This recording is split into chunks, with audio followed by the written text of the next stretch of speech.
4월 23일 화요일 아침 말씀 신명기 32장 15절에서 33절입니다. 내 얼굴을 그들에게 숨겨라는 제목을 가지고 말씀을 살펴보도록 하겠습니다. 이렇게 하나님께서 질투하시니까 다 두드러 패고 두드러 패는 도구로 이방인 사용하셔서 두드러 패고 이방인도 교만하면 두드러 패고 제가 몇 번 얘기하지만 금쪽이 상담소에 나와야 할 때 거의 성격 파탄자죠. 내 뜻대로 안 하면 다 두드러 패고 두드러 패는 도구로 사용한 두드러 패는 것도 두드러 패고 그렇게 말씀을 묵상하면 십자가는 사라져요. 그래서 오늘도 역시 십자가와 연결해서 우리가 함께 하나님의 말씀을 읽어야 이 말씀이 굉장히 우리에게 은혜가 되는 줄 믿습니다. 그러니까 15절부터 18절 쉽게 얘기하면 15절이 핵심이에요. 읽어볼까요? 시작. 그런데 여수르니 기름짐에 발로 찼도다. 내가 살찌고 비대하고 윤택함에 자기를 지으신 하나님을 버리고 자기를 구원하신 반석을 없인 여겼도다. 여수르니 무슨 얘기냐면 온전하고 바르며 충직하다라는 뜻이에요. 그러니까 이런 얘기예요. 오빠 나하고 결혼해주면 내가 오빠한테 정말 잘할게.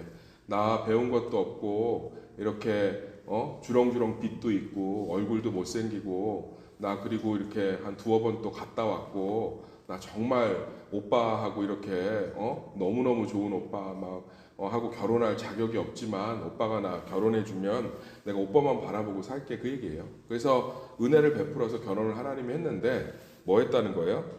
그래서 좀 먹고 살만해지고 평안해지니까 이제 딴 남자하고 도망간 거죠. 그 얘기예요. 그러니까 하나님이 다 주셨고 하나님이 우리 인생의 주인인데 실제로 우리가 하나님을 믿는다고 하지만 하나님이 아닌 것들을 하나님처럼 따라가는 게 되게 많잖아요. 그런 얘기를 하나님이 하고 있는 거죠. 그러면서 굉장히 놀라운 얘기를 해요. 네가 나한테 한 그대로 하겠다. 이게 눈에는 눈, 이에는 이라는 보복을 하시겠다는 게 아니라 우리가 한번 잘 생각해 봅시다. 너무 못 깨닫는 거죠. 그러니까 하나님이 얼마나 큰 은혜를 베풀었는지 하나님이 얼마나 우리에게 지금도 살아가는지 그걸 깨닫지 못하면 하나님께서는 그것을 잠시 거두어 가시는 거예요. 더 큰 사랑과 은혜를 깨달으라고. 우리가 부모가 자식한테도 무조건적으로 지원하고 사랑하다가 얘가 그거의 고마움을 모르면 지원을 안 하게 되잖아요. 등록금 네가 벌어서 학교 다녀. 네 먹고 사는 거 이제 네가 그럼 해결해봐. 그럼 이제 자식이 그때부터 정신을 차린다고요. 아, 부모님이 날 돕고 계셨구나. 그러니까 오늘 19절에서 25절까지 하나님이 우리에게 주시는 너희가 나를 질투하게 한 그대로, 너희가 나를 대하게 한 그대로 대하게 했다는 것은 실제로 우리가 하나님을 대한 것을 하나님이 그대로 내버려 두시는 거죠. 은혜를 걷어가시는 거예요. 저는 하나님께서 이러한 방법으로 우리를 다스리고 계시다라고 확신합니다. 그러니까 자녀를 잘되게 하는 사랑이 무조건적인 용서와 무조건적인 이해만 있지 않아요. 어제 제가 잠깐 쉬는 날이어서 이렇게 제가 듣고 싶은 라디오 이런 걸 좀 들을 때가 있는데 거기에 되게 안타까운 사연이 나와요. 이 아들이 너무 개차반이에요. 그래서 그 아들이 친 사고들이 쭉 나오는데 그걸 분석하는 라디오예요. 근데 아침에 얘기하면 너무 기분이 안 좋아져서 개차반이에요. 근데 그 원인을 전문가들이 다 부모에게서 찾는 거예요. 부모가 이 아이가 초등학교 때부터 그렇게 말썽을 피고 사고를 칠 때마다 사고를 수습하고 잘해주기만 했지 그 아이를 훈계한 적이 없는 거예요. 그러니까 하도 그게 이상해서 친척들이 그랬대요. 아니 저렇게 사고를 치면 두드러 패든지 뭘 해야 될 거 아니냐고 했더니 애니까 그럴 수 있죠. 그래서 아니 피해자가 저렇게 나오는데 애라고 그렇게 두면 되냐. 지금 그건 너무 이기적이다. 그런데 결국은 부모가 지 인생 지가 살겠죠. 그러니까 하나님이 우리를 사랑하는 방식이 다양하게 나타나는데 도저히 하나님의 은혜를 몰라. 실제로는 하나님의 은혜로 다 살았는데 그걸 몰라. 그러면 하나님이 잠시 은혜를 걷어갈 때가 있어요. 이게 네 게 아닌데 자꾸 내 거라고 주장해. 시간도 건강도. 그럼 이제 하나님이 잠깐 걷어가실 때가 있어요. 우리 그럴 때 있죠. 아, 정말 이게 하나님 거였구나. 우리 간증 때 많이 듣지 않습니까? 나는 뭐 천방지축으로 뭘 모르고 살았는데 하나님께서 걷어가시니까 그때서야 하나님 것인 줄 알고 제가 겸손하게 되었습니다. 사랑하는 성도님들, 우리 삶 가운데요, 내 삶의 모든 것을 하나님의 것으로 인정하고 사는 게 진짜 복인 줄 믿습니다. 자꾸 내 것으로 주장하고 살잖아요. 내 것이 아닌데. 내 게 아니에요. 내 게 아닌데 내 것으로 주장하면 서운하고 억울하고 도로 찾고 싶고 막 거기에 집착하고, 그럼 하나님이 얘기하신다고 원래 네 게 아니었어. 내 거였어. 그러면 우리는 우리 삶에 있는 것들을 감사하게 되고 비교하지 않게 되고 우리 삶에 있는 소망들을 하나님께 고정하게 되는 줄 믿습니다. 그래서 하나님이 지금 가슴 아프게 얘기하고 있는 거죠. 내가 너가 그렇게 아무것도 아니었을 때, 원수 되었을 때 너희를 사랑해서 여수는 막 그냥 이빨린 사탕만은 다 한 거예요. 그러더니 이제 돌아섰구나. 그러면 그걸 계속 지원해주고 도와주고 있으면 더 망가뜨리는 거죠. 너 다른 남자하고 사는데 내가 생활비는 끊지 않고 대줄게. 너 그렇게 딴 남자하고 맨날 돈 쓰고 다니는데 내가 너 뭐라 안 할게. 그게 무슨 사랑이에요. 속상해하고 가슴 아파해야죠. 그래서 돌아오라는 거예요. 돌아오라는 거예요. 그래서 하나님께서 너희들이 나를 대한 그대로 21절 읽어볼게요. 21절 시작. 그들이 하나님이 아닌 것으로 내 질투를 일으키며 허무한 것으로 내 진노를 일으켰으니 나도 백성이 아닌 자로 그들에게 시기가 나게 하며 어리석은 민족으로 그들의 분노를 일으키리로다. 너희들이 하나님이 아닌 것들을 따라가고 하나님의 질투를 유발했으니까, 속상하게 했으니까 나도 잠시 내 마음을 좀 이해하라고. 부모가 자녀에게 무슨 은혜를 걷어갈 때 딱 하나예요. 정신 차리라. 그러니까 좀 마음을 좀 알라는 거죠. 야, 내가 너한테 그동안 했던 건 너를 사랑해서인데 어떻게 이렇게 네 맘대로 살 수 있니? 정말 그러지 마라 라는 마음인 거잖아요. 하나님도 마찬가지예요. 우리 삶에 무언가를 걷어가실 때 내가 내 맘대로 주장하던 것이 무엇인가 한번 생각해 보시면 참 좋습니다. 다만 먼저 성경을 전체적으로 이해하면서 팁을 드리면, 우리가 죄를 지거나 넘어졌을 때 이런 하나님의 징계, 저는 심판이라고 표현하고 싶진 않아요. 신약을 살아가는 우리들에게. 왜냐하면 영원한 심판은 그리스도가 받으신 줄 믿습니다. 그러나 징계는 우리가 받아요. 사랑의 매가 있잖아요. 그러니까 명확히 구분하셔야 돼요.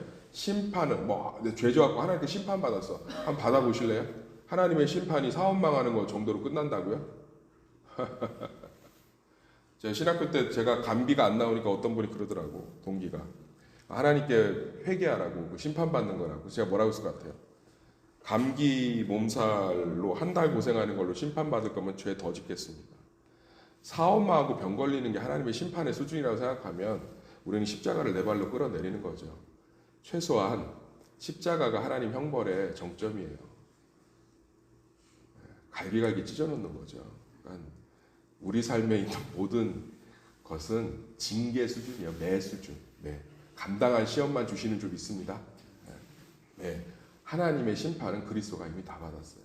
우리 신약을 살아가는 성도들한테는 징계죠. 징계를 하실 때가 있다는 거예요. 근데 그걸 통해서 정말 깨닫고 아파하면서 정말. 근데 사단이 주는 건 뭐냐면 자꾸 내 탓, 죄책감에 사로잡히게 해요. 네가 이렇게 만들었어. 네가 이렇게 했다고. 그러니까 네 주장 네가 하고 네가 교만하고 네가 저기에서 너 이렇게 된 거야. 너 때문이야.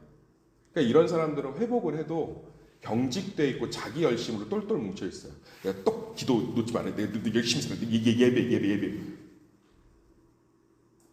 그러니까 삶의 이 고난에 대한 트라우마들이 더 깊어지는 거죠. 군사적이고 절박해요. 좋은 열망이 아니에요, 사실은.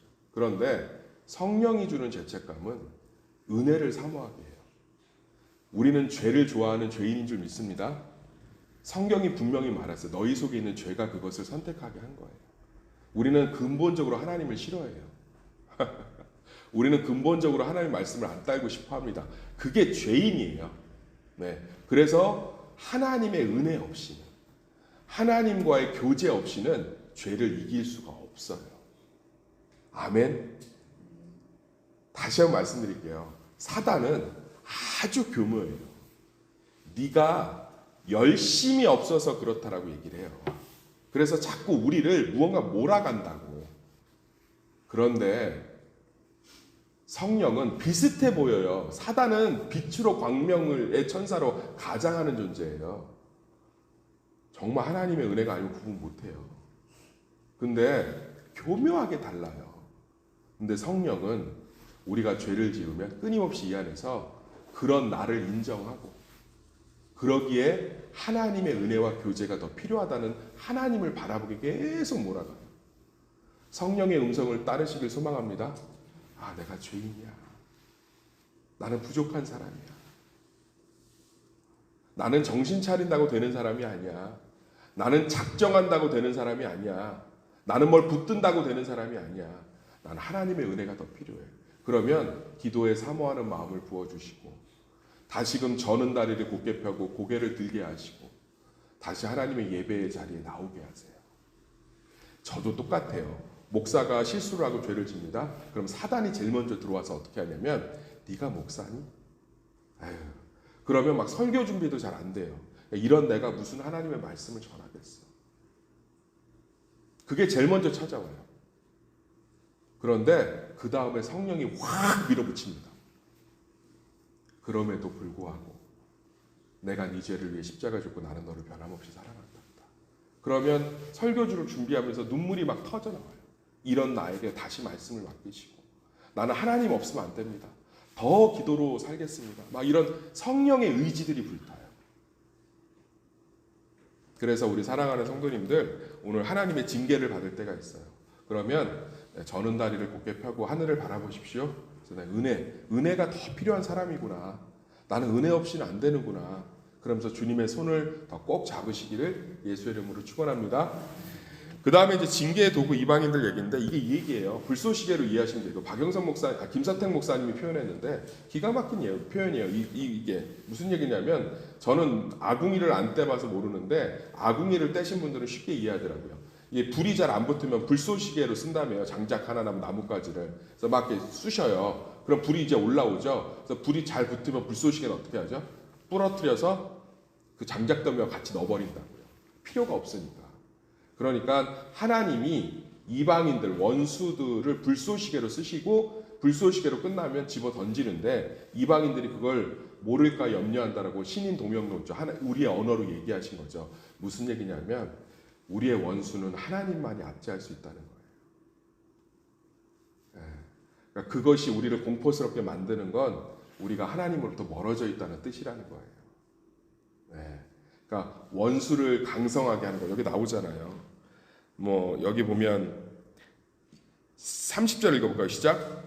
그들의 반석이 그들을 팔지 아니하였고 여호와께서 그들을 내주시더라면 어찌 하나가 천을 쫓으며 둘이 만을 도망하게 하였으리요. 원수를 강성하게 한 게 누구라는 거예요? 하나님이라는 거잖아요.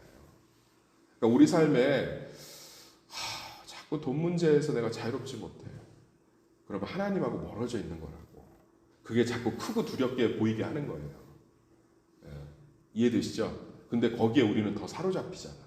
그러니까 우리가 하나님이 아닌 것들이 자꾸 우리를 이끌어가고 두렵게 하고, 막 설교하려고 섰는데 막 공황 올 정도로 성도들의 눈이 막 무섭게 보이고 이러면 제가 하나님하고 관계가 깨진 거라고.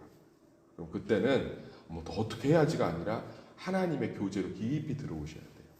그러면 세상의 원수는 하나님의 불쏘시개, 우리를 우리의 불, 성령의 불, 기도의 불, 예배의 불, 말씀의 불, 할렐루야, 그거 일으키게 하려고 사용하는 거고, 그거 불타면 끊어서 던지시는 거예요. 아수르도 그렇고 바벨론도 그렇고 로마도 그랬잖아요. 로마 제국이 지금 남아있습니까? 바벨론이 남아있어요? 아수르가 남아있습니까? 안 남아있어요. 이스라엘 백성들, 예수님 오셔서 이제 영적인 우리 이스라엘이 회복되고 정신 차리니까 원수를 압제하고 딱 저기 하시잖아요. 마찬가지예요. 우리 삶에 막 자녀 문제 이런 게 너무 막 크게 와다. 그러면 지금 내가 하나님으로부터 멀어져 있구나. 그거를 강성하게 하셔서 우리를 깨닫게 하시는 거죠. 그래서 사랑하는 성도님들, 이렇게 말씀을 보면 뭐 우리 삶에 징계를 받아도 그 순간순간 아프고 절망하지만 하나님을 소망할 수 있고, 그 수많은 원수들 때문에 두렵고 떨려도 그것이 또 주님께 가까이 가게 하는 도구가 돼요. 얼마나 감사해요. 하나님이 우리를 다루는 방식이 정말 각 사람의 지문만큼 다양하고 놀라우시며 깊으신 줄 믿습니다. 우리는 의 모든 삶은 하나님의 사랑 안에 있는 줄 믿습니다. 그래서 때리시기도 하고 또 혼내시기도 하고 또 원수를 강성케 하시기도 하지만 그 모든 것이 하나님의 주권과 주관하심이라는 믿음이 있을 때 우리는 우리 삶 전반에 있는 인격적인 하나님과 날마다 동행할 수 있는 줄 믿습니다.